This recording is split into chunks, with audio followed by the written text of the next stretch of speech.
সুবাহানাল্লাহ, ভিডিওটা একটু লক্ষ্য করুন আর কথাগুলো শুনে যান। এই ভাইটা লিবিয়ার একটা ভাই, যে ভাইটা হজ করতে আসার কারণে যখন তার পাসপোর্টে একটু সমস্যার কারণে বিমান তাকে নিয়ে আসে নাই, তখন বিমানটা উত্তোলন করে চলে আসছে। মধ্যেখানে প্রবলেমে বিমানটা আবার সেই জায়গায় ঘুরে গেছে। ঘুরে যাওয়ার পর সেই ভাইটাকে নিয়ে আসার জন্য বিমান চেষ্টা করছে, কিন্তু নিয়ে আসতে পারে নাই।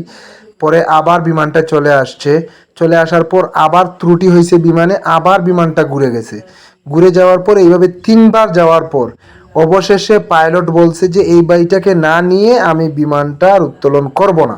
তখন এই বাইটার ফাস্টফুডটা ভালো করে চেকিং করা হয়েছে এবং তাকে নিয়ে বিমানটা আল্লাহ তালা ঘরটাতে আসতে পারছে। সুবাহান আল্লাহ। দেখুন, এরকমও ভাগ্যবান মানুষ এই পৃথিবীতে আছে। আপনারা এই ভিডিওটা মনোযোগ দিয়ে দেখেন, আর এই ভাগ্যবান বাইটার সম্বন্ধে আপনারা আর কিছু যদি জানেন, তাহলে সেইটা কমেন্ট বক্সে আমাদেরকে বলে যান, আর ভিডিওটা প্রচুর পরিমাণে শেয়ার করে যান। সুবহানাল্লাহ।